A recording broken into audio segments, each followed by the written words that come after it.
ஆதவன் தொலைக்காட்சி நேயர்களுக்கு இனிமையான வணக்கங்கள். இன்று 18ஆம் திகதி ஏப்ரல் மாதம் 2016ஆம் ஆண்டு திங்கட்கிழமை. நாளேடுகளில் நமது பார்வை நிகழ்ச்சியினூடாக சந்திக்கின்றோம்.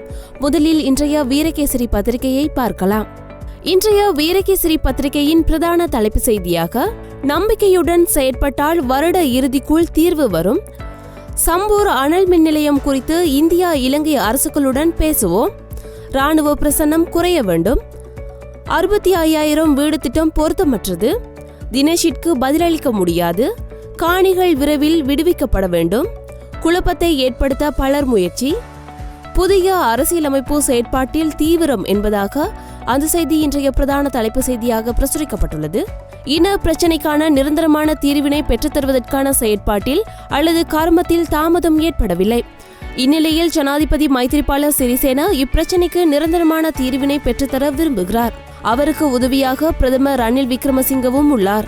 எனவே இந்த விடயத்தில் அனைவரும் விசுவாசமாக செயற்பட்டால் இந்த கருமம் இந்த வருடத்துக்குள்ளேயே முடியும் என்று நினைக்கிறேன் என எதிர்க்கட்சி தலைவரும் தமிழ் தேசிய கூட்டமைப்பின் தலைவருமான ரா சம்பந்தன் தெரிவித்தார் என்பதாக அந்த செய்தி பிரதான செய்தியாகவும் இன்றைய கட்டமிடப்பட்ட செய்தியாகவும் பிரசுரிக்கப்பட்டுள்ளது.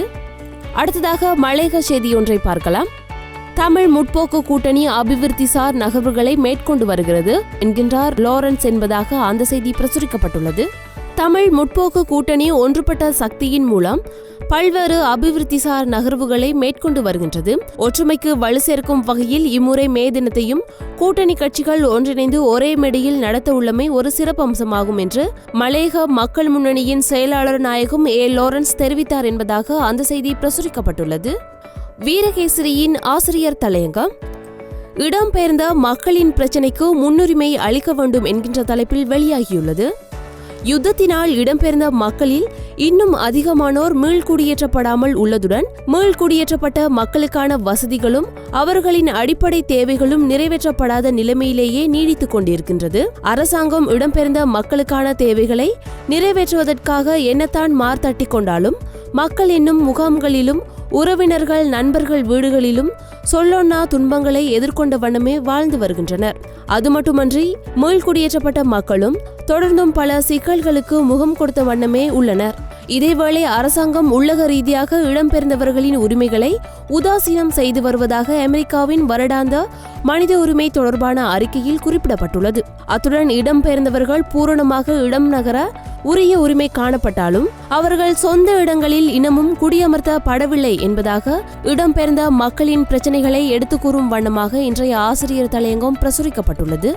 அடுத்ததாக தினக்குரல் பத்திரிகையை பார்க்கலாம். இன்றைய தினக்குரல் பத்திரிகையின் பிரதான தலைப்பு செய்தியாக, 2016 தீர்வு எனது கணிப்பு மட்டுமே, சம்பந்தன் திடீர் குத்துக்கரணம் என்பதாக அந்த செய்தி பிரதான தலைப்பு செய்தியாக பிரசுரிக்கப்பட்டுள்ளது. இன்றைய தினக்குரல் பத்திரிகையின் ஆசிரியர் தலையங்கம், எதிர்காலத்திற்கு உயிரோட்டம் அளித்தல் என்கின்ற தலைப்பில் வெளியாகியுள்ளது. நல்லொழுக்கம் அல்லது அறநெறி என்பது நேர்மை மற்றும் நன்னடத்தையின் தன்மைக்கு அமைவாகவே வரையறுக்கப்பட்டிருக்கின்றது. ஆனால் துரதிருஷ்டவசமாக தினந்தோறும் நெறி பிறழ்வான நடவடிக்கைகள் செயற்பாடுகள் தொடர்பான அனுபவங்களை நாம் பெற்று வருகின்றோம். வீடுகளில் நாம் நடந்து கொள்ளும் முறை, வேலை தளங்களில் அல்லது பொது இடங்களில் நடந்து கொள்ளும் தன்மை என்பன வேறுபட்டதாக காணப்படுகின்றது. அத்துடன் வீதிகளில் பயணிக்கும் போது போக்குவரத்து விதிமுறைகளை கடைபிடிக்கும் தன்மை, சமூகத்திற்கான விதிமுறைகளை கடைபிடிக்கும் தன்மை, எமது சூழலை துப்புரவாக வைத்திருத்தல், பொது இடங்கள் என்று வரும்போது நடந்து கொள்ளும் முறை, சகல பிரஜைகளுடனும் நடந்து கொள்ளும் தன்மை, தத்தமது இன மத மொழியை சார்ந்தவர்களுடன் செயற்படும் மனப்பாங்கு போன்றவை உட்பட பல்வேறு விடயங்கள் உண்மையிலேயே எமது நல்லொழுக்கம் அறநெறிகள் என்பவற்றிற்கான தார்மீக பரீட்சையாகவே அமைந்திருக்கிறது என்பதாக அதனை வலியுறுத்தி இன்றைய ஆசிரியர் தலையங்கம் பிரசுரிக்கப்பட்டுள்ளது. அடுத்ததாக இன்றைய சுடரொளி பத்திரிகையை பார்க்கலாம். இன்றைய சுடரொளி பத்திரிகையின் பிரதான தலைப்பு செய்தியாக, எதிரணி கூட்டத்தில் களமிறங்கும் மஹிந்த மீது ஒழுக்காற்று நடவடிக்கை தயாராகிறது சுதந்திர கட்சி என்பதாக அந்த செய்தி பிரதான தலைப்பு செய்தியாக பிரசுரிக்கப்பட்டுள்ளது. ஸ்ரீலங்கா சுதந்திர கட்சியின் சார்பில் மே தின கூட்டம் ஏற்பாடு செய்யப்பட்டுள்ள நிலையில் அக்கட்சியில் அங்கம் வகிக்கும் முன்னாள் ஜனாதிபதி மஹிந்த ராஜபக்ஷ உள்ளிட்ட உறுப்பினர்கள் பொது எதிரணியின் கூட்டத்தில் பங்கேற்றால் அவர்களுக்கு எதிராக ஒழுக்காற்று நடவடிக்கை எடுக்கப்படும் என்று அக்கட்சியின் பொருளாளரான அமைச்சர் SP திசாநாயக்கா நேற்று சுடரொலியிடம் தெரிவித்தார் என்பதாக அந்த செய்தி பிரசுரிக்கப்பட்டுள்ளது.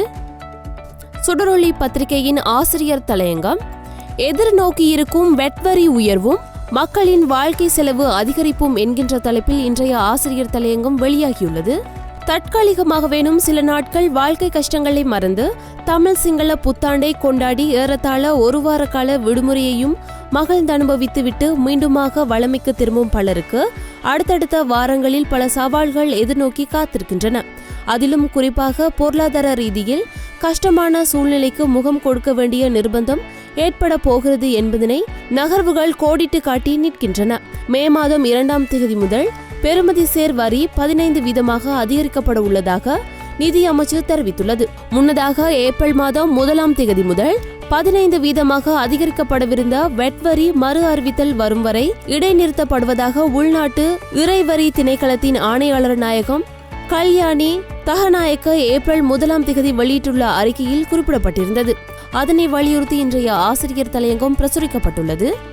அடுத்ததாக உதயன் பத்திரிகையை பார்க்கலாம். இன்றைய உதயன் பத்திரிகையின் பிரதான தலைப்பு செய்தியாக, விசுவாசமாக செயலாற்றினால் இந்த ஆண்டுக்குள் நிரந்தர தீர்வு, யாழ்ப்பாணத்தில் தெரிவித்தார் எதிர்க்கட்சி தலைவர் சம்பந்தன் என்பதாக அந்த செய்தி பிரதான தலைப்பு செய்தியாக பிரசுரிக்கப்பட்டுள்ளது. இது தொடர்பான செய்தியை நாம் ஏனைய பத்திரிகைகளில் விரிவாக பார்த்திருந்தோம். அடுத்ததாக வளம்புரி பத்திரிகையை பார்க்கலாம். இன்றைய வளம்புரி பத்திரிகையின் பிரதான தலைப்பு செய்தியாக, சிறையில் அடைத்தாலும் ஆட்சியை கவிழ்ப்போம், நாமல் எம்பி சூளுரை என்பதாக அந்த செய்தி பிரதான தலைப்பு செய்தியாக பிரசுரிக்கப்பட்டுள்ளது. நல்லாட்சி அரசு என கூறிக்கொள்ளும் ஆட்சியாளர்கள் நாட்டின் அபிவிருத்தியை மறந்து அரசியல் பழிவாங்கல்களை மட்டும் மேற்கொண்டு வருவது கண்டிக்கத்தக்கது என தெரிவித்துள்ள நாடாளுமன்ற உறுப்பினரும் மஹிந்த ராஜபக்ஷவின் மூத்த புதல்வருமான நாமல் ராஜபக்ஷ, தம்மை சிறையில் அடைத்தாலும் தற்போதைய அரசாங்கத்தை ஆட்சியிலிருந்து விரட்டும் வரை ஓய மாட்டேன் என தெரிவித்துள்ளார் என்பதாக அந்த செய்தி பிரசுரிக்கப்பட்டுள்ளது. அடுத்ததாக ஆங்கில பத்திரிகையான டெய்லி மிரர் பத்திரிகையை பார்க்கலாம். இன்றைய டெய்லி மிரர் பத்திரிகையின் பிரதான தலைப்பு செய்தியாக, அடுத்த பொலிஸ்மா அதிபர் யார் என அரசியல் அமைப்பு பேரவை அறிவிக்கும் என்பதாக அந்த செய்தி பிரசுரிக்கப்பட்டுள்ளது. அடுத்ததாக சிங்கள பத்திரிகையான லங்காதீப பத்திரிகையை பார்க்கலாம்.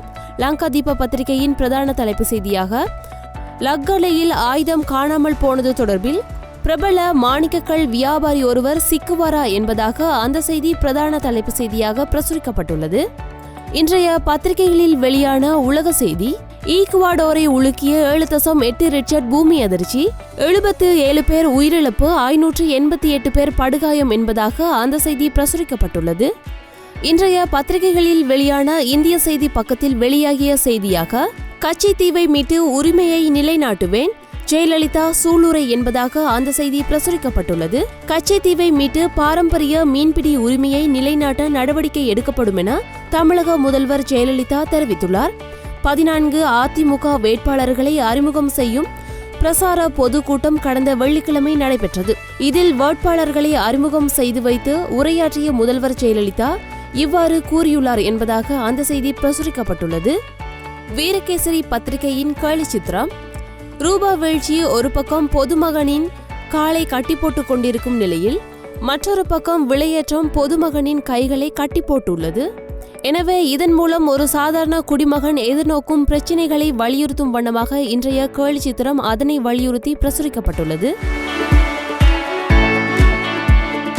சுடரொளி பத்திரிகையின் கேலி சித்திரம், மே மாதம் 2ஆம் தேதி முதல் வெட் வரி அதிகரிக்கப்படும் என பிரதமர் ரணில் விக்ரமசிங்க அறிவித்துள்ள நிலையில், இதனால் பொருட்களின் விலை அதிகரிக்கப்படுகின்ற போது சாதாரண மக்கள் பெரிதும் பாதிக்கப்படுவர். எனவே இந்த கேலி சித்திரத்தில் பிரதமர் ரணில் விக்ரமசிங்க வெட் வரியை தூக்கி கொண்டு செல்வதாகவும், சாதாரண குடிமகன் ஒருவர் கன்னத்தில் கை வைத்து சோகத்துடன் இருப்பதாகவும் இன்றைய கேலி சித்திரம் அதனை வலியுறுத்தி சித்தரிக்கப்பட்டுள்ளது.